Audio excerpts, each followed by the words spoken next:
So managing all these disparate pieces of work that we have to do in our daily lives is chaos. And we try and build these systems to do it. And inevitably, we tend to build these complex things that we think are going to help us. And in the end, we're still stuck trying to figure out, why didn't I get this thing done? Why is Asana not working? Why is Notion not working? Whatever it is, you're still stuck and you're still not getting to the things that you want to do. I think that building complex productivity systems is actually hampering us, and the way that we need to move is towards simplicity. And ultimately, I think the key thing is being able to find information quickly and find what it is that you need to do in a prioritized way. And for this, I have a very simple system that doesn't require advanced knowledge of Tana, although that does help, but just to help you simplify your workflows and work in a way that is easy to set up. Okay, so this is my challenge. I'm working as an internal consultant for a company. There's constant context switching, endless minor tasks, and the need to maintain the visibility of what I've done. I'm working across multiple different projects, and all of these things are popping at different times. So I need to be on top of that. Now, why complex systems fail, specifically in this case, is too many features. You end up working on the tool instead of with the tool. You're also building workloads that feel productive, but it doesn't actually work. There's inconsistent usage. How did I set this up again? How do I return to this thing? This isn't working for this new project. And then you don't use what you built and you still can't find anything. So the first part of the solution for me is structuring work in outlines. And I default to these simple outlines despite having all the power of super tags and fields. So an example of this, let me just open up this project on the right here. I have these 3 or 4 main points here: open questions, next steps, inputs, and outputs.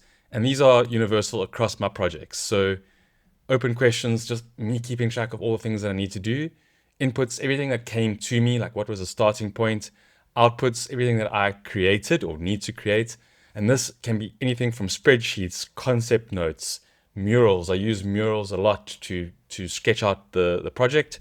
And then next steps, this is ranked by importance. So these are really the things that I need to keep on top of. Now, the insight here is that everything lives in one place per project. If I need to find something, I don't go to the application, mural, or sheets and try and search whatever.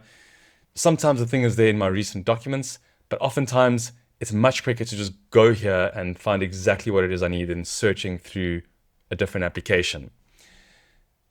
I want to show just the other project here, which is sustainable financial reporting, which is a lot messier than the previous one. I'm just going to collapse this.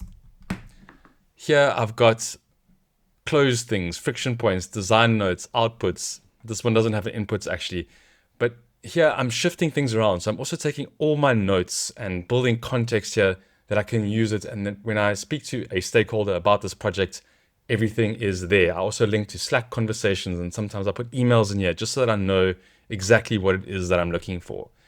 Okay, why not use super tags or fields?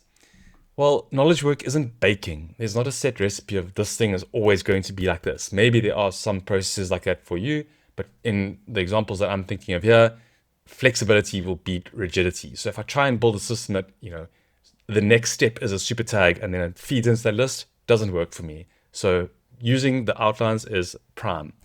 And then other aspect here is rank lists that you can reorder with shortcuts rather than changing a field. So, I can reorder these things here and move that thing up, move that thing down. That's super important for me just to be able to keep what's top of mind, top of mind. Okay, the next part is containers and buckets. So this is very simply just using my time-based views, and I've set up these different fields to be able to set up containers. Okay, so if I say shift today and I open that up on the right, and then I don't do things in a day view typically, I just tend to do it in a week. So here, this is the thing that I wanted to do, the video, why complex productivity systems fail. And this is like the work that I needed to do for the financial systems. Now, I'm not super disciplined about always updating this and, making sure that I keep this even for this video, I didn't go and make it perfect, but you can see when I look back over previous weeks, the different things will come up, and I can also just track what I'm doing for the purposes of submitting invoices, or if I need to do time checks or something like that.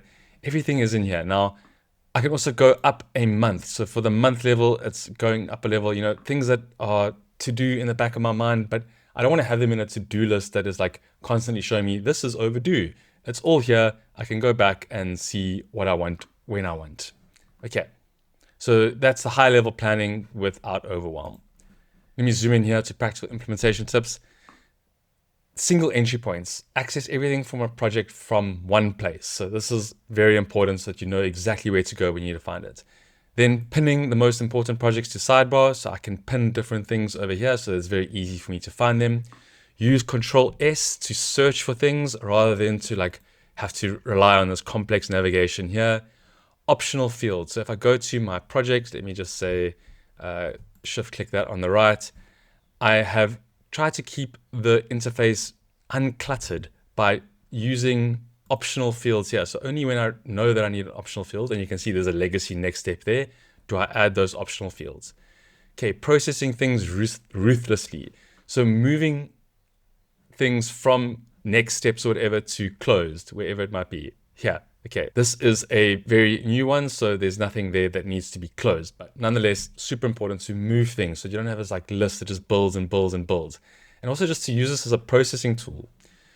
And then visual cleanliness, show the minimum required information. This is why I can zoom in here, I can collapse things, hide fields until they're necessary, and yeah, focus on what's immediately relevant. And I can just click in there to, make sure that I'm focusing in on that thing. So the final thing that I wanted to chat about or ask is, are you actually doing the work or are you distracting yourself building systems? Sometimes systems building is fun, but if that's all that you're doing and you can't actually get to the things that you need to do, or it's not working for you in terms of resurfacing and helping you be productive, then you need to ask yourself that question. I've also built these complex systems before, and there is lots of money to be made by people advertising this system and that system and, do it like this.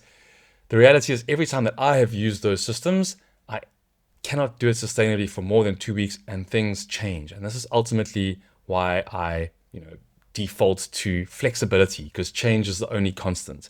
So yes, you can use the template, even I have templates, but it's about understanding how you work and using that as a structure to make yourself more productive and to give you the framework to organize your life in a way that works for you. So that's my encouragement. Try keeping it simple. Don't worry too much about all the different features and complexities and this and that. It really is about bringing order to chaos. And if you can do that in outlines and by using the buckets, which is fields in this case, then you'll make your life a lot simpler. Hope that's helpful for you. If you need more information, have a look at the template, lots of other videos on Tana, and I also have a more detailed course if you'd like to go into it. Thanks so much for watching.